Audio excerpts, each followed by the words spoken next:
ಗದಗದ ಲಕ್ಕುಂಡಿಯಲ್ಲಿ 5ನೇ ದಿನದ ಉತ್ಖನನ ಕಾರ್ಯ.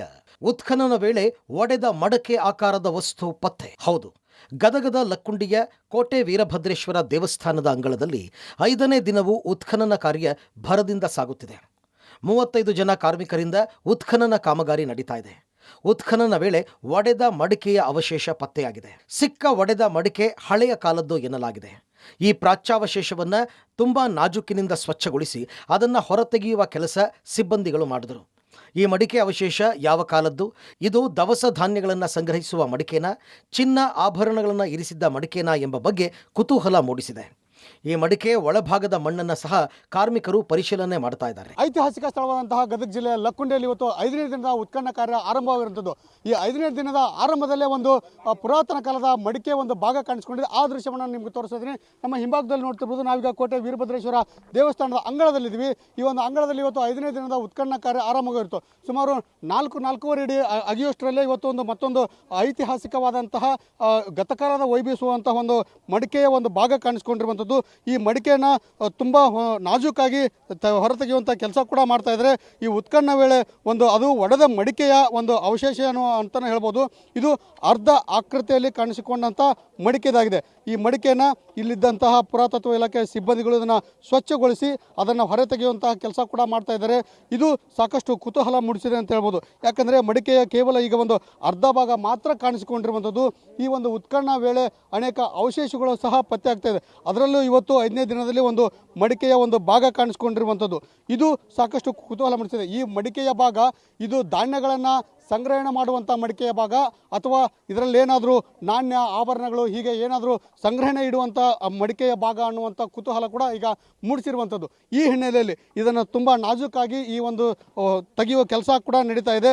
ಇಲ್ಲಿ ಪುರಾತತ್ವ ಇಲಾಖೆಯ ಮೇಲ್ವಿಚಾರಕರು ಜೊತೆಗೆ ಸಿಬ್ಬಂದಿಗಳು, ಇಲ್ಲಿದ್ದಂತಹ ಉತ್ಖನನ ಕಾರ್ಮಿಕರು ಎಲ್ಲರೂ ಸೇರಿಕೊಂಡು ಇದನ್ನು ಹೊರತೆಗೆಯುವಂತಹ ಕೆಲಸ ಕೂಡ ಆಗ್ತಾ ಇದೆ. ಆದರೆ ಇದಕ್ಕೆ ಕೇವಲ ಸೂಕ್ಷ್ಮತೆಯ ಕೆಲವು ವಸ್ತುಗಳನ್ನು ಬಳಕೆ ಮಾಡಿಕೊಂಡು ಮಾತ್ರ ಇಲ್ಲಿ ತೆಗೆಯುವಂತಹ ಕೆಲಸ ಕೂಡ ಆಗ್ತಾ ಇದೆ. ಈ ಒಂದು ಮಡಿಕೆ ಯಾವ ಕಾಲದ್ದು, ಏನು ಯಾರ ಬಳಕೆದ್ದು ಅನ್ನುವಂಥದ್ದು ಸಹ ಸಾಕಷ್ಟು ಕುತೂಹಲ ಮೂಡಿಸಿದೆ. ಇನ್ನು ನಮ್ಮ ಮತ್ತೊಂದು ಮುಂದಿನ ಭಾಗದಲ್ಲೂ ಸಹ ತೋರಿಸ್ತೇನೆ. ಆ ಮಡಿಕೆಯ ಒಳಭಾಗದಲ್ಲಿ ಸಿಕ್ಕಂಥ ಮಣ್ಣನ್ನು ಕೂಡ ಇಲ್ಲಿ ಶೋಧನೆ ಮಾಡ್ತಾ ಇರುವಂಥದ್ದು. ಮಣ್ಣಿನ ಪ್ರತಿ ಕಣಕಣವನ್ನು ಸಹ ಇಲ್ಲಿ ಪರಿಶೀಲನೆ ಮಾಡುವಂಥದ್ದನ್ನು ಕೂಡ ನಾವು ತೋರಿಸ್ತಿದ್ವಿ. ಯಾಕಂದರೆ ಇದೊಂದು ಸೂಕ್ಷ್ಮವಾದ ಪ್ರದೇಶ. ಇಲ್ಲಿ ಕೇವಲ ಶಿಲಾನ್ಯಾಸಗಳು ಅಷ್ಟೇ ಇಲ್ಲ, ವಜ್ರ, ವೈಡೂರ್ಯ, ಮುತ್ತು, ರತ್ನ, ಹವಳುಗಳು ಸಹ ಸಿಗ್ತಾವೆ ಅನ್ನುವಂಥ ಸಾಕಷ್ಟು ಉಲ್ಲೇಖಗಳು ಸಹ ಇದೆ. ಇಲ್ಲಿ ಟಂಕಶಾಲೆ ಇತ್ತು ಅನ್ನುವಂಥದ್ದು ಕೂಡ ಒಂದು ಕುರುಹು ಸಹ ಇದೆ, ಇತಿಹಾಸದಲ್ಲಿ ಉಲ್ಲೇಖವಾಗಿರುವಂಥದ್ದು. ಈ ಹಿನ್ನೆಲೆಯಲ್ಲಿ ಈ ಮಡಿಕೆಯ ಭಾಗದಲ್ಲಿ ಸಿಕ್ಕಂತಹ ಮಣ್ಣನ್ನು ಇಲ್ಲಿ ಪರಿಶೋಧನೆ ಕೂಡ ಮಾಡ್ತಾ ಇರುವಂಥದ್ದು. ಹೀಗೆ ಸಾಕಷ್ಟು ಕುತೂಹಲ ಕೂಡ ಮೂಡಿಸಿರುವಂಥದ್ದು. ಇದು ಲಕ್ಕುಂಡಿಯ 5ನೇ ದಿನದ ಉತ್ಖನನ ಕಾರ್ಯ ಅಂತಲೇ ಹೇಳ್ಬೋದು. ಒಟ್ಟಿನಲ್ಲಿ ಈ ಲಕ್ಕುಂಡಿಯಲ್ಲಿ ಉತ್ಖನನ ನಡೀತದೆ. ಇದು ಸಾಕಷ್ಟು ಕುತೂಹಲ ಮೂಡಿಸ್ತಿದೆ. ಪ್ರತಿದಿನವೂ ಒಂದೊಂದು ಅವಶೇಷಗಳು, ವಿಶೇಷಗಳು ಸಹ ಇಲ್ಲಿ ಪತ್ತೆ ಆಗ್ತಿರೋದನ್ನು ನೋಡಿದರೆ ಜನರಲ್ಲಿ ಸಾಕಷ್ಟು ಕುತೂಹಲ ಮೂಡಿಸಿದೆ ಅಂತಲೇ ಹೇಳ್ಬೋದು. ಒಟ್ಟಿನಲ್ಲಿ ಈ ಮಡಿಕೆಯ ಯಾವ ಭಾಗದ್ದು, ಯಾವ ಆಳ್ವಿಕೆದು, ಇದರ ಈ ಹಿನ್ನೆಲೆ ಏನು ಅನ್ನುವಂಥದ್ದನ್ನು ಸಹ ಪುರಾತತ್ವ ಇಲಾಖೆಯ ಅಧಿಕಾರಿಗಳಷ್ಟೇ ಸ್ಪಷ್ಟಪಡಿಸಬೇಕಾಗಿದೆ. ಒಟ್ಟಿನಲ್ಲಿ ಲಕ್ಕುಂಡಿಯ ಉತ್ಖನನ ಸಾಕಷ್ಟು ಕುತೂಹಲ ಮೂಡಿಸಿದೆ ಅಂತಲೇ ಹೇಳ್ಬೋದು. ದೇವಸ್ಥಾನದೊಳಗೆ ಮನೆ, ಪುರಾತನ ದೇಗುಲವನ್ನ ಮನೆ ಮಾಡಿಕೊಂಡ್ರ ಚಾಲುಕ್ಯರ ಕಾಲದ ಮನೆ ಮೇಲೆ ಕಣ್ಣು. ಇನ್ನು ಲಕ್ಕುಂಡಿಯಲ್ಲಿ ಮನೆಯೊಳಗೊಂದು ಐತಿಹಾಸಿಕ ದೇವಸ್ಥಾನ ಪತ್ತೆಯಾಗಿದೆ. ಈ ದೇವಸ್ಥಾನ ಚಾಲುಕ್ಯರ ಕಾಲದ ಪುರಾತನ ಕಾಲದ್ದು ಎನ್ನಲಾಗ್ತಾ ಇದೆ. ಇದು ಹೊರಗೆ ನೋಡಿದ್ರೆ ಮನೆ ಆಕಾರದಲ್ಲಿದೆ, ಒಳಗೆ ಹೋದರೆ ಪುರಾತನ ದೇವಸ್ಥಾನ ಇದೆ. ಈ ದೇವಸ್ಥಾನದಲ್ಲಿ ಚೌಕಿಮಠ ಎಂಬ 5 ಕುಟುಂಬಗಳು 4-5 ತಲೆಮಾರುಗಳಿಂದ ವಾಸ ಮಾಡ್ತಾ ಇದ್ದಾರೆ. ಐತಿಹಾಸಿಕ ಸ್ಥಳ ಲಕ್ಕುಂಡಿಯಲ್ಲೀಗ ಮತ್ತೊಂದು ದೇವಾಲಯ ಪತ್ತೆಯಾಗಿರುವಂಥದ್ದು. ಹೊರಗಡೆ ಮನೆ ಇದೆ, ಒಳಗಡೆ ದೇವಸ್ಥಾನ ಇದೆ. ಆ ದೃಶ್ಯವನ್ನು ನಾನು ನಿಮಗೆ ತೋರಿಸಿದ್ದೀನಿ. ನಮ್ಮ ಹಿಂಭಾಗದಲ್ಲಿ ನೋಡ್ತಿರೋದು, ನಾವೀಗ ಗದಗದ ಲಕ್ಕುಂಡಿಯಲ್ಲಿದ್ದೀವಿ. ಈ ಲಕ್ಕುಂಡಿಯಲ್ಲಿ ಚೌಕಿಮಠ ಅನ್ನುವಂಥವರ ಮನೆ, ಈ ಮುಂಭಾಗದಲ್ಲಿ ಮನೆ ಇದೆ, ಒಳಭಾಗದಲ್ಲಿ ದೇವಸ್ಥಾನ ಇದೆ. ಆ ದೃಶ್ಯವನ್ನು ಕೂಡ ನಾವು ತೋರಿಸ್ತಾ ಇದ್ದೀವಿ. ಇದು ಸುಮಾರು 4 ಅಥವಾ 5ನೇ ಶತಮಾನದ ಮನೆ ಅಂತಲೇ ಕರಿಬೋದು. ಇದು ಮೊದಲು ದೇವಸ್ಥಾನ ಇತ್ತು. ಸುಮಾರು ಕಲ್ಯಾಣ ಚಾಲುಕ್ಯರು, ರಾಷ್ಟ್ರಕೂಟರು, ಹೊಯ್ಸರ ಕಾಲದಲ್ಲಿ ಏನೋ ನಿರ್ಮಾಣ ಮಾಡಿದಂತಹ ಈ ಒಂದು ದೇವಸ್ಥಾನ ಇತ್ತು. ಈ ದೇವಸ್ಥಾನವನ್ನೇ ಈಗ ಮನೆಯನ್ನಾಗಿ ಮಾಡಿಕೊಂಡಿದ್ದಾರೆ. ಈ ಒಂದು ದೇವಸ್ಥಾನದ ಒಳಭಾಗದಲ್ಲಿ ಸುಮಾರು 5 ಕುಟುಂಬಗಳು ಇಲ್ಲೇ ವಾಸ ಮಾಡ್ತಿರುವಂಥದ್ದು.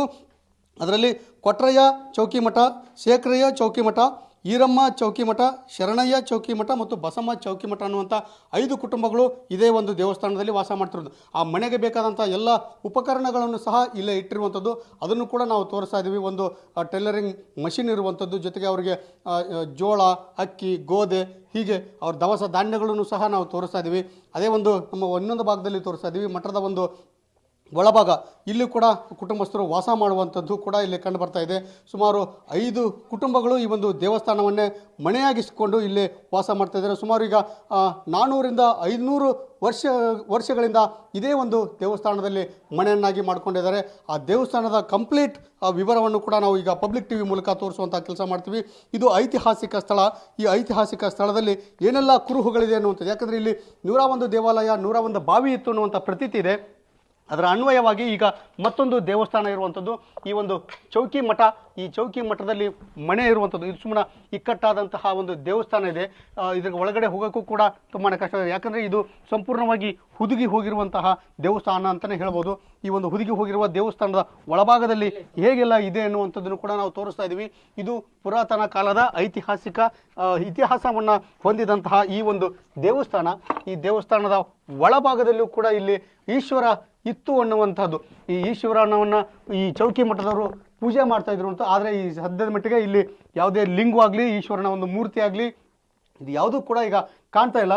ಬಹುಶಃ ಇದು ಭೂಮಿಯಲ್ಲಿ ಹುದುಗಿರಬಹುದು ಅನ್ನುವಂಥದ್ದು ಕೂಡ ಇಲ್ಲಿ ಕುಟುಂಬಸ್ಥರು ಹೇಳ್ತಾ ಇರುವಂಥದ್ದು. ಯಾಕೆ ಅಂತಂದರೆ ಈ ಒಂದು ದೇವಸ್ಥಾನದ ಒಳಭಾಗದಲ್ಲಿ ಮಳೆ ಆದರೆ ಸಾಕು ಸಂಪೂರ್ಣವಾಗಿ ನೀರು ಬರ್ತಾ ಇತ್ತು.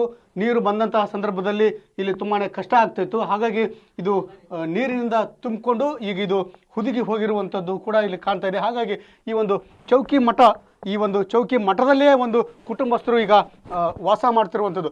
ಇದು ಇವತ್ತು ನೆನೆದಲ್ಲ, ಸುಮಾರು 4ರಿಂದ 5ನೇ ತಲೆಮಾರಿನ ಜನರು ಈ ಒಂದು ದೇವಸ್ಥಾನದಲ್ಲಿ ಮನೆಯನ್ನಾಗಿ ಮಾಡಿಕೊಂಡು ಇಲ್ಲಿ ವಾಸ ಮಾಡ್ತಾ ಇದ್ದಾರೆ. ಈ ದೇವಸ್ಥಾನ ತುಂಬ ಐತಿಹಾಸಿಕವಾದಂಥ ಜೊತೆಗೆ ಪುರಾತನ ಕಾಲದ ದೇವಸ್ಥಾನವಾಗಿರೋದ್ರಿಂದ ಇಲ್ಲಿ ಸದ್ಯದ ಮಟ್ಟಿಗೆ ಯಾವುದೇ ದೇವರುಗಳಿಲ್ಲ. ಮೊದಲಿಂದನೂ ಕೂಡ ಇಲ್ಲಿ ವಾಸ ಮಾಡ್ತಾ ಇದ್ರು ಅನ್ನುವಂಥದ್ದು ಕೂಡ ನಾವು ತೋರಿಸ್ತಾ ಇದ್ದೀವಿ. ಇದಕ್ಕೆ ಸಂಬಂಧಪಟ್ಟಂಥ ಕುಟುಂಬಸ್ಥರು ಏನು ಹೇಳ್ತಾರೆ ಅಂದರೆ, ಸದ್ಯದ ಮಟ್ಟಿಗೆ ನಮಗೆ ಬೇರೆ ಕಡೆ ಎಲ್ಲಾದರೂ ಸೂಕ್ತ ನಿವೇಶನ ಕೊಟ್ಟರೆ, ಜಾಗ ಕೊಟ್ಟರೆ, ಮನೆಯನ್ನು ಕಟ್ಟಿಸ್ಕೊಟ್ರೆ ನಾವು 5 ಕುಟುಂಬಸ್ಥರು ನಾವು ಈ ದೇವಸ್ಥಾನವನ್ನು ಬಿಟ್ಟು ಹೊರಗಡೆ ಹೋಗ್ತೀವಿ ಅನ್ನುವಂಥದ್ದನ್ನು ಕೂಡ ಹೇಳ್ತಾ ಇದ್ದಾರೆ. ಒಟ್ಟಿನಲ್ಲಿ ಈಗ ಐತಿಹಾಸಿಕ ದೇವಸ್ಥಾನ ಲಕ್ಕುಂಡಿಯ ಶ್ರೀ ಚೌಕಿ ಮಠ ದೇವಸ್ಥಾನದಲ್ಲಿ ಮನೆ ಮಾಡಿಕೊಂಡ ಕುಟುಂಬಸ್ಥರು ಈಗ ಹೇಳ್ತಾ ಇರೋದು ಒಂದೇ, ನಮಗೆ ಬೇರೆ ಕಡೆ ಸ್ಥಳಾಂತರ ಮಾಡಿದರೆ, ಶಿಫ್ಟ್ ಮಾಡಿದರೆ, ನಮಗೆ ಜಾಗ ಕೊಟ್ಟು ಮನೆಯನ್ನು ಕಟ್ಟಿಸ್ಕೊಟ್ರೆ ನಾವು 5 ಕುಟುಂಬಸ್ಥರು ಈ ದೇವಸ್ಥಾನವನ್ನು ಬಿಟ್ಟು ಹೋಗ್ತೀವಿ ಅನ್ನುವಂಥದ್ದು ಹೇಳ್ತಾ ಇದ್ದಾರೆ. ಸರ್ಕಾರ ಇದರ ಬಗ್ಗೆ ಯಾವ ಥರ ಅಂತ ಮುತುವರ್ಜಿ ವಹಿಸುತ್ತೆ ಅನ್ನುವಂಥದ್ದನ್ನು ಕಾದು ನೋಡಬೇಕಿದೆ. ಈ ದೇವಸ್ಥಾನವೇ ಈ ಕುಟುಂಬಸ್ಥರಿಗೆ ಸೋರಾಗಿದೆ. ಮನೆಯೊಳಗೆ ಹುದುಗಿದ ದೇವಸ್ಥಾನದ ಮೇಲೆ ಈಗ ಸರ್ಕಾರದ ಕಣ್ಣು ಬಿದ್ದಂತಾಗಿದೆ. ಈ ಆವರಣದಲ್ಲಿ ಈಶ್ವರ ಹಾಗೂ ಅರ್ಧನಾರೀಶ್ವರ ದೇವಸ್ಥಾನ ಇದೆ. ಇದು ಚಾಲುಕ್ಯರ ಕಾಲದ ಈಶ್ವರ ದೇವಸ್ಥಾನ ಎಂದು ಇತಿಹಾಸಕಾರರು ಹೇಳ್ತಾ ಇದ್ದಾರೆ. ಈ ದೇವಸ್ಥಾನ ಆವರಣದಲ್ಲಿ ಶರಣಯ್ಯ, ಶೇಖರಯ್ಯ, ಬಸಮ್ಮ, ಈರಯ್ಯ, ಕೊಟ್ರಯ್ಯ ಹಾಗೂ ಈರಮ್ಮ ಚೌಕಿಮಠ ಎಂಬ 5 ಕುಟುಂಬ ವಾಸ ಮಾಡ್ತಾ ಇವೆ. ಸರ್ಕಾರದಿಂದ ಸೂಕ್ತ ಪರಿಹಾರ ನೀಡಿದ್ರೆ ಬಿಟ್ಟು ಕೊಡ್ತೀವಿ ಅಂತ ಚೌಕಿಮಠ ಕುಟುಂಬಸ್ಥರು ಹೇಳ್ತಾ ಇದ್ದಾರೆ. ನಮ್ಮ ಅಜ್ಜಾರು ಮುತ್ತಜ್ಜಾರು 5-6 ತಲೆ ಹೋಗ್ಯಾವ್ರಿ. ಈಗ ನಾವಿರಕಲ್ಲಿ ನಮ್ಮ ಅಪ್ಪಾರು ಹೋಗಿಂದ ನಾವು ಹೋದೇವ್ರಿ. 4-5 ತಲೆ ಹೋಗ್ಯಾವ. ಎಷ್ಟು ವರ್ಷದಂತ ಹೇಳೋಕ್ಕಾಗಲ್ಲ ನಮ್ಗೆ. ನಾವೀಗ 5 ಜನ ಅದೀವಿ, 3 ಹುಡ್ರು ನಾವಿಬ್ರು. ನಮ್ಗಂತೂ ಮೂರ್ತಿ ಏನೂ ಕಂಡಿಲ್ಲ. ಅದು ಹೆಂಗೈತೆ ಪೂಜೆ ಕುಂದ್ರೋದು ಅಂತಿದ್ರೆ ಅಷ್ಟೇ ಐತೆ, ಹಂಗೈತೆ ಅದ್ರಿ. ನೋಡ್ರಿ, ದೇವ್ರಂತರೂ ಯಾವೂ ಇಲ್ರಿ ಅದ್ರಾಗ. ದೇವ್ರು ಯಾವೂ ಇಲ್ರಿ. ಯಾಕಂದ್ರೆ ಈಗ ಈಶ್ವರ ದೇವಾಲಯ ಅಂತಂದು ಇವರು ಗುಡಿ ಇದ್ರಾರು ಬಂದು ಹೇಳ್ತಾರೆ ಇತಿಹಾಸಗಾರರು. ಈಶ್ವರ ದೇವಾಲಯ ಅದು ಗುರುಮಠ ಅಲ್ಲ ಅಂತ ಹೇಳ್ತಾರೆ. ನಾವು ಈಶ್ವರ ಅಂತರೂ ನೋಡಿಲ್ರಿ, ನಾವು ನೋಡಿಲ್ರಿ. ಈಗ ನಾವು 4ನೇ ತಲೆಮಾರು 5ನೇ ತಲೆಮಾರು ರೀ ನಾವು ಇದ್ದಿದ್ರಿ. ನಮ್ಮ ಅಜ್ಜಾರು ಹಿಂಗೆ ಹೇಳ್ತಿದ್ರು. ನಾವು ಇದನ್ನ ಪೂಜೆ ಮಾಡ್ಕೊಂತ ಇಲ್ಲೇ ವಾಸವಾಗಿ ಅದೀವ್ರಿ. ನಾವು ಕರ್ಕ ಬೇಡಿಕೆ ಏನೇನ್ರಿ, ನಮ್ಗೆ ಸೂಕ್ತವಾದ ಪರಿಹಾರ ಕೊಟ್ರೆ ನಾವು ಬಿಟ್ಟು ಹೋಗಕ್ಕೆ ಒಪ್ಪಿಗೆ ಐತ್ರಿ. ನಮಗೆ ಬಿಟ್ಟು ಕೊಡ್ತೇವ್ರಿ ನಾವು. ದೇವಸ್ಥಾನವನ್ನ ಮನೆ ಮಾಡಿಕೊಂಡ ಕುಟುಂಬಸ್ಥರು ಈಗ ಆತಂಕಕ್ಕೆ ಒಳಗಾಗಿದ್ದಾರೆ. ದೇವಸ್ಥಾನ ವಶಕ್ಕೆ ಪಡೆದು ಜೀರ್ಣೋದ್ಧಾರ ಮಾಡುವ ಪ್ಲಾನ್ ಸರ್ಕಾರದ್ದಾಗಿದೆಯಂತೆ. ಹೀಗಾಗಿ ಇಲ್ಲಿನ ಕುಟುಂಬ ಆತಂಕಕ್ಕೆ ಒಳಗಾಗಿವೆ. Public TV, Gadag.